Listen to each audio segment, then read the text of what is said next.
नमस्ते dear students, this is ऋषि मिश्रा और मैं आज अपने इंटरनेशनल रिलेशंस की इस सीरीज़ में चर्चा करूंगा कमाला हैरिस के चुने जाने पे।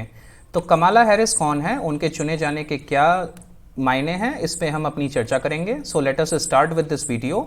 आपके कमेंट्स और सजेशंस मैं लगातार लेते जा रहा हूं। मेरी पूरी कोशिश है कि मैं आपके लिए नए से नए टॉपिक पे वीडियो लाता रहूं। यूएस इलेक्शन एक इम्पॉर्टेंट इवेंट है इस पूरे के पूरे साल में। कोरोना वायरस के इतर अंत तक साल के सारे डायनामिक्स बदल जाएंगे यदि यूएस में कोई बड़ी बात हो जाती है, ट्रंप दोबारा चुन के आते हैं या जो बाइडेन चुन लिए जाते हैं तो मेजर पॉलिसीज़ का रिवर्सल होना तय है। इसलिए यूएस इलेक्शन से जुड़े हुए कोई भी इंपॉर्टेंट विषय पर कोई भी अगर अपडेट आएगी तो मैं वीडियो बना के आप सबके लिए ज़रूर लाऊंगा। तो कमाला हैरिस मैडम को आप देख सकते हैं, ये दूसरी तस्वीर में जो बाइडेन के साथ हैं। तो चलिए जानते हैं इनके बारे में और इनके चुने जाने के क्या दरमियान और क्या बेसिक इसके फायदे और नुकसान हो सकते हैं। What has happened, the democratic candidate Joe Biden, democratic candidate Joe Biden ने, आप सभी को पता है कि अमेरिका के राष्ट्रपति हैं डोनाल्ड ट्रंप साहब। डोनाल्ड ट्रंप साहब रिपब्लिकन कैंडिडेट हैं दोबारा, क्योंकि वो कम से कम 2 बार चुने जा सकते हैं। उनके वाइस प्रेसिडेंट जो हैं वो हैं माइक पेंस, ठीक है। तो माइक पेंस दोबारा से वाइस प्रेसिडेंट पद के लिए उम्मीदवार हैं। अमेरिका में वाइस प्रेसिडेंट का पद बहुत ही ज़्यादा इंपॉर्टेंट होता है। यदि वहां पे प्रेसिडेंट की मृत्यु हो जाती है तो वाइस प्रेसिडेंट बचे हुए समय के लिए प्रेसिडेंट बन जाता है। इंडिया में ऐसा नहीं होता। इंडिया में वाइस प्रेसिडेंट कितने समय के लिए प्रेसिडेंट बन सकता है, कोई कमेंट थ्रेड में बताएगा। तो डेमोक्रेटिक कैंडिडेट जो बाइडेन, बहुत समय से लग रहा था कि ये किसको चुनेंगे और अंततः इन्होंने कमाला हैरिस को चुन लिया है अपने वाइस प्रेसिडेंशियल कैंडिडेट के लिए। यदि वो चुनी जाती हैं, यदि जो बाइडेन अपना चुनाव जीतते हैं, तो वो पहली एशियन ब्लैक वुमेन होंगी अमेरिका के 250 सालों के इतिहास में जो वाइस प्रेसिडेंट पद पे सुशोभित होंगी। अमेरिका का राष्ट्रपति का चुनाव एक इंपॉर्टेंट इवेंट है, चाहे वो विश्व राजनीति के आप डायनामिक्स से देखो, चाहे आप अंतर्राष्ट्रीय संबंधों के डायनामिक्स से देखो। तो कमाला हैरिस हैं कौन? कमाला देवी हैरिस, इनका पूरा नाम भी याद रखिएगा, कमाला देवी हैरिस।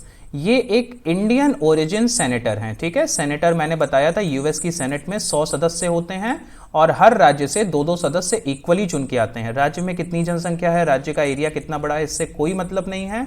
हर राज्य को इक्वली 2 सेनेटर मिले हुए हैं।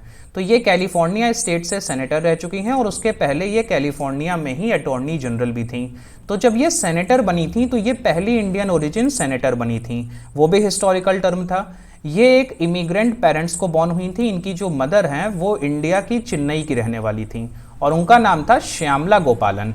1964 में इनका जन्म हुआ था और इनका जन्म कैलिफोर्निया स्टेट में हुआ था। बाद में ये कैलिफोर्निया की ही अटॉर्नी जनरल बनती हैं और साथ ही साथ पहली महिला सेनेटर, एशियन ब्लैक सेनेटर ये बनती हैं यूएस की सेनेट में।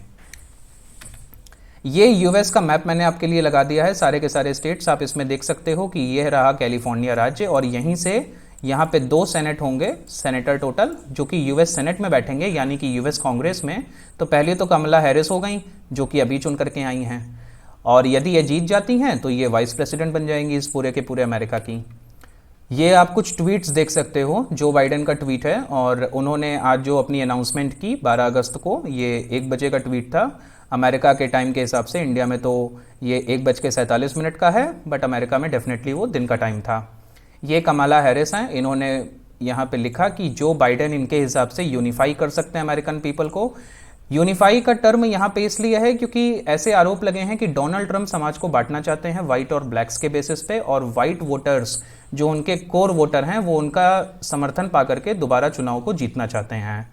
साथ ही साथ ये ex US president Barack Obama को भी आप देख सकते हो, इन्होंने तारीफ की है कि ये एक अच्छी लेडी हैं, इस जॉब के लिए प्रिपेयर हैं और इन्होंने अपना पूरा जीवन अमेरिकन संविधान के और वहाँ की जो वैल्यूज़ हैं उनको डिफेंड करने में लगा दिया। तो इसका भारत पे क्या प्रभाव पड़ेगा? देखिए, सोशल मीडिया से लेकर के अलग अलग न्यूज़ चैनल, हर मीडिया अपनी अपनी कहानी चलाता है। जिस हिसाब से मीडिया को जो स्टोरी लाइन प्ले करनी होती है वो करता है अपने मालिकों को खुश रखने के लिए। निष्पक्ष मीडिया तो बहुत ही कम है, वो लाइन ही नहीं बची है एक्चुअली। तो इस पे भारत पे क्या इम्पैक्ट पड़ेगा? एक पूरा का पूरा ऐसा ग्रुप है जो कह रहा है कि ये एंटी गवर्नमेंट है, एंटी इंडियन गवर्नमेंट है, क्योंकि इन्होंने ह्यूमन राइट वायलेशंस जो हुए 1 साल से, जो कश्मीर में इंटरनेट नहीं चल रहा, हेबियस कॉर्पस की 250-300 प्लीज लगी हुई हैं हाई कोर्ट में, लेकिन उस पर कोई भी डिसीजन नहीं लिया जा रहा। पब्लिक सेफ्टी एक्ट के अंतर्गत जो वहाँ के राजनेता हैं जो प्रो इंडियन भी थे उनकी भी डिटेंशन को बढ़ाया जा रहा है। साथ ही साथ भारत में एज अ होल इंटॉलरेंस बढ़ती चली जा रही है, तो उसको लेकर के इन्होंने क्रिटिसाइज किया।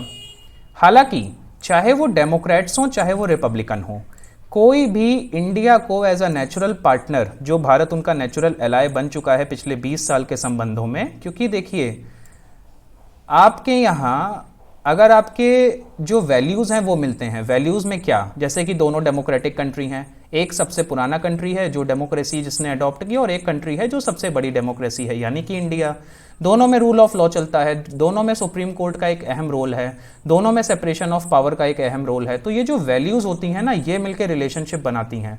इसमें किसी व्यक्ति के प्रेसिडेंट या वाइस प्रेसिडेंट चुने जाने से बहुत फर्क नहीं होता है। अब कमाला हैरिस के बारे में एक बात और आपको बता दूं कि जो बाइडेन की उम्र हो चुकी है 77 साल, ठीक है, और डोनाल्ड ट्रंप की उम्र है 72 या 73 के आसपास वो हैं। तो अमेरिका के इतिहास में इतने बूढ़े प्रेसिडेंट कभी नहीं हुए। ये भी कहा जा रहा है कि यदि जो बाइडेन चुनाव जीतते हैं तो वो केवल एक टर्म के लिए रह पाएंगे, क्योंकि उसके बाद उनकी उम्र हो जाएगी 81-82 के आसपास। और दूसरे टर्म के लिए जब डेमोक्रेटिक पार्टी को एक नया कैंडिडेट चाहिए होगा तो कमाला हैरिस ये पद पे आ सकती हैं। तो अगर ऐसा होता है तो 2024 में भारत में भी चुनाव होते हैं, आम चुनाव होंगे, और 2024 में दोबारा अमेरिका में भी चुनाव होंगे। तो यदि ऐसा होता है कि बाइडेन इस बार जीतते हैं और 2024 में वो रिटायर होते हैं, तो कमाला हैरिस तब प्रेसिडेंट पद के लिए भी नॉमिनी हो सकती हैं, और वो भी एक हिस्टोरिकल इवेंट होगा क्योंकि वो बेसिकली इंडियन ओरिजिन की हैं। तो उनकी अप्रोच आज भले ही कुछ भी हो, बट जब वो सत्ता में आएंगी, जब वो सरकार में आएंगी, तो उनको उनके पूरे के पूरे जो आज के स्टेटमेंट है ना वो रिवर्स भी हो जाएंगे। ये कोई बड़ी चीज़ नहीं होती है, बड़े नेताओं में आपसी सहमति होती है, आपसी सामंजस्य होता है। हालांकि ट्रंप जीतते हैं या जो बाइडेन जीतते हैं अभी किसी को नहीं पता। ट्रंप के लिए मैं फिर एक बात बोल दूं कि 2016 में किसी को विश्वास भी नहीं था कि हिलेरी क्लिंटन जैसी एक एक्सपीरियंस्ड पॉलिटिशियन को एक नौसिखी आकर के, जो बेसिकली बिजनेसमैन है, हर चीज़ में डील देखता है, वो हरा सकता है। तो ये पॉलिटिक्स है, पॉलिटिक्स और इलेक्शंस में कुछ भी हो सकता है। ये तो अमेरिका ही बताएगा अगले 100 दिनों के बाद कि कौन जीतेगा। So let us wait and see. Team PT की तरफ से ये कोर्सेज आप ही के लिए हैं, आप इनमें एनरोल कर सकते हैं और इसका फ़ायदा उठा सकते हैं। मैं फिर हाजिर होऊंगा एक नए इशू के साथ, तब तक के लिए नमस्ते, जय हिंद।